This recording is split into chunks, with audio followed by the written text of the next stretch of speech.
नमस्कार, बिहार मिथिला न्यूज में आपका स्वागत है। मैं मनोज। देखिए, बात हो रही है एग्जिट पोल की। हम इसलिए भी हंस रहे हैं कि जब देखिए एग्जिट पोल जो बता रहा है उसकी समीक्षा हो रही है। इंडिया गठबंधन उसे मानने से इनकार कर रही है और बीजेपी इसे महत्वपूर्ण मुद्दा बना रही है। हम लगातार चर्चा कर रहे थे आज से दिन भर कि आखिर जो एग्जिट पोल है, और खासकर दरभंगा, मधुबनी, समस्तीपुर, झंझारपुर और उजियारपुर, ये जो 5 मिथिलांचल की लोकसभा सीटें हैं जिसमें 30 विधानसभा आती, इस विधानसभा क्षेत्र के हिसाब से अगर विश्लेषण किया जाए तो आखिर क्या होगा। कल हमने दरभंगा लोकसभा का जो एग्जिट पोल बता रहा था उसमें हमने बताया था कि संभवतः जो सूत्र बता रहे हैं, जो एग्जिट पोल के जो रेशियो जो आ रहे हैं विभिन्न लोगों से, उसमें यह बता रहा था कि गोपाल जी ठाकुर या बीजेपी आगे लीड कर सकती है, ये हमने कहा था। लेकिन आज हम बताएंगे कि मधुबनी का विश्लेषण करें। मधुबनी का विश्लेषण इसलिए भी काफी आवश्यक है कि वहां कई ऐसे मामले थे जिसको पहली बार देखा गया था। यानी कि मोहम्मद अली असरफ फातमी 2019 में मधुबनी में जाकर वो चुनाव लड़ने की घोषणा कर चुके थे, जिससे डॉक्टर शकील अहमद परेशान थे। इसके अलावा राष्ट्रीय जनता दल के जो नेता थे वो परेशान थे, वहां बद्रीपुर में खड़े हो गए थे। इन तमाम बातों का भी ध्यान इस बार लोकसभा में रखा गया। लेकिन सबसे बड़ी बात जो थी मोहम्मद अली असरफ फातमी में, वो ये थी कि उन्होंने बड़े तरीके से बड़े रणनीति के तहत चुनाव लड़ा और क्लोज कंटेस्ट में पहुंच गए। जरा गौर कीजिए कि अली असरफ फातमी के जगह अगर कोई और होता नेता वहां, तो इतना क्लोज कंटेस्ट नहीं हो पाता, या लोग फंसी हुई सीट नहीं मानते। लेकिन अब लोग वहां फंसी हुई सीट क्यों मान रहे हैं? इसलिए उन्होंने जो रणनीति तैयार की थी, एक बात और बता दें, लोग कहते हैं कि बिहार मिथिला न्यूज पूरी तरह अंधभक्त की तरह बीजेपी का सपोर्ट कर रही है। ये वो लोग कहते हैं जो खुद अंधभक्त हैं, क्योंकि अगर इतने दिनों तक मोहम्मद अली असरफ फातमी का इंटरव्यू, एक्सक्लूसिव इंटरव्यू, उनकी खबर अगर कोई सबसे अधिक चला होगा तो बिहार मिथिला न्यूज। उस समय अंधभक्त नहीं थे, जब हम चला रहे थे तो वो अंधभक्त हो गए। जरा गौर कीजिए कैसी मानसिकता ऐसे लोगों को है। ये वो लोग हैं जो ओछी राजनीति करते हैं। वो ये नहीं चाहते कि हमेशा दोनों पक्ष की खबरों को दिखाया जाए। ऐसे में कुछ पत्रकार भी शामिल हो जाते हैं जो कल तक अगर मोहम्मद अली असरफ फातमी का इंटरव्यू और खबर चलता था तो वो नहीं कहते थे अंधभक्त, लेकिन आज अगर अशोक यादव का 2 इंटरव्यू चल गया तो वो उन्हें अंधभक्त नजर आने लगे। उनको अपनी आंखों का चश्मा बदलने की आवश्यकता है, क्योंकि ऐसे राजनीति नहीं चलती, ऐसे पत्रकारिता भी नहीं चलती, क्योंकि हमें दोनों को दिखाना। हमने पेट्रोल पंप पर जाकर दिखाया, क्योंकि वहां हिंदू भी आते हैं, मुस्लिम भी आते हैं। सभी वोटरों से हमने पूछा, जिन्होंने बताया उसने हमें दिखाया। और बिहार मिथिला न्यूज की एक बड़ी खासियत है कि वो वीडियो क्लिप को काटता नहीं है, जो जिसके बारे में जैसे बोलते वो हम दिखाते हैं। और ऐसे अंधभक्त मैंने कहा कि दोनों तरफ है। केवल बीजेपी वाले को गोदी मीडिया कहा जाता है, और अगर मोहम्मद अली असरफ फातमी का हमने इतना दिन दिखाया तो हमें भी तो अंधभक्त कहा गया था। उस समय आप लोगों की जबान कैसे खामोश हो गई थी? तो चलिए बात बता दी। अब हम वापस लौटते हैं। देखिए, मोहम्मद अली असरफ फातमी चुनाव लड़ने से पहले 3 बातों की ध्यान दिए थे, और ये बहुत महत्वपूर्ण थी, उनके रणनीति के तहत आई थी, कि उन्होंने मुस्लिम और यादव वोट को अपना मान लिया था। उस क्षेत्र में उन्होंने अपने लोगों को लगा दिया था। लेकिन जो अन्य वोट बैंक थे, उस वोट बैंक पर वो खुद न जाकर कुछ अन्य ऐसे लोगों को बनाए जो कि अलग अलग जाति और धर्म से संबंधित थे।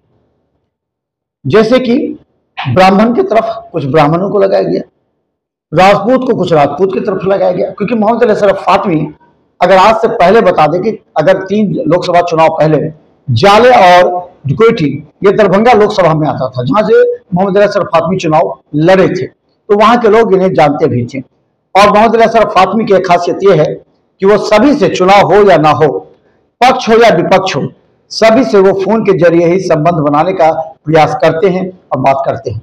ये उनकी आदत अच्छी थी, जिस वजह से वो क्लोज कंटेस्ट में आ गए। दूसरी बात उन्होंने जो किया कि उन्होंने दूसरे जाति के लोगों को भी अपने साथ जोड़ा और उस पर उन्होंने काम किया। और उन्होंने 2 विंग बनाए थे, एक वो विंग जो मुस्लिम विंग को मजबूत करे, उन्हें बताए कि इस बार मुस्लिम के लिए क्यों अहम है चुनाव में वोट डालना, और इसी वजह से मधुबनी लोकसभा क्षेत्र में मुस्लिमों का अधिक वोट पड़ा और एग्रेसिव वोट पड़ा। ये हम बार बार क्यों करें, जरा समझिए। दरभंगा के एग्रेसिव वोट पर हमने कई लोगों ने कहा कि क्यों आपने ऐसा कहा, बताइए। ब्रह्मपुरा जाले विधानसभा में 86% मुस्लिम बहुल क्षेत्र में मतदान हुए। आपको हम बता दें कि देवरा बंधौली की घटना आप जानते ही हैं। तो जहां एग्रेसिव पोल गिरा, जहां 500 गिरना था, वहां अगर 600 गिरा तो इसे एग्रेसिव पोल कहते हैं, जो कि दरभंगा में नहीं हुआ।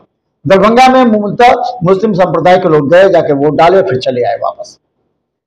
इसलिए उन्होंने एक टीम मुस्लिम संप्रदाय के लोगों को एक मैसेज देने का काम किया कि इस बार मोदी संविधान बदलेंगे।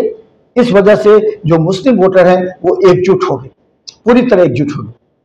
दूसरी तरफ बता दें, यादवों के बीच उन्होंने एक संदेश देने का काम किया कि तेजस्वी यादव को मुख्यमंत्री बनाना है, तेजस्वी यादव की राजनीति पर चलना। लालू प्रसाद यादव का संदेश है कि इस तरह यादवों को उन्होंने करेक्ट किया। इसके लिए उन्होंने अलग टीम बनाई थी जो केवल यादव बहुल क्षेत्र में काम कर रहे थे। और तीसरी टीम जो उनकी बनी थी वो उनके वैसे लोगों की थी जो कि ब्राह्मण, राजपूत, भूमियार, वैश्य, समीर महासेठ और सुमन महासेठ को लगाया गया था। ऐसी सभी बातें थी। इस तरह उन्होंने लगा करके इस पूरे चुनाव को एक नया मोड़ दे दिया, जिससे अशोक यादव भी सत्ते में आ गए थे।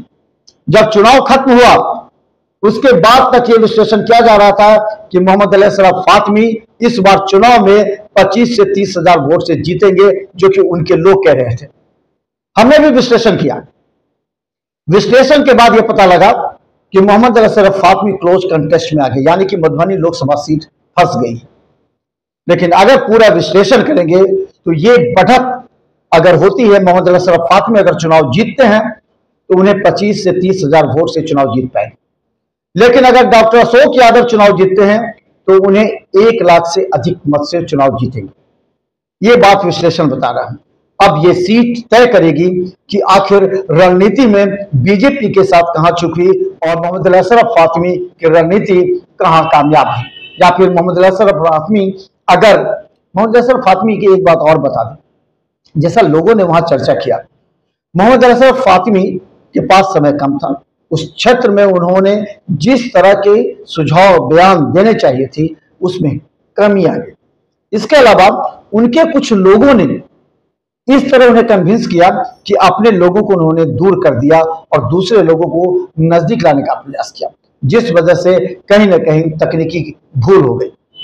और आपको बता दें, अशोक यादव के सूत्र बता रहे हैं कि वो काफी बहुमत से यानी कि 1 लाख से अधिक से जीत रहे हैं, जबकि पूरा विश्लेषण एग्जिट पोल बता रहा है कि मधुबनी में क्लोज कंटेस्ट है, काफी कम सीटों से जीतेंगी।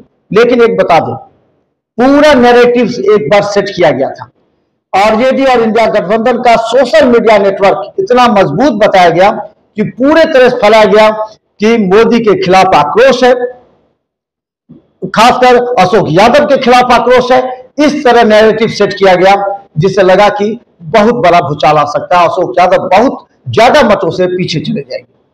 लेकिन संभवतः ऐसा हुआ नहीं, बहुत कम मतों का अंतराल है, क्योंकि जैसे ही अमित शाह पहुंचे थे रहिका में तो उन्होंने माहौल को बदला थोड़ा सा। तो इससे लेकर लगता है कि मधुबनी लोकसभा सीट फंस गई है।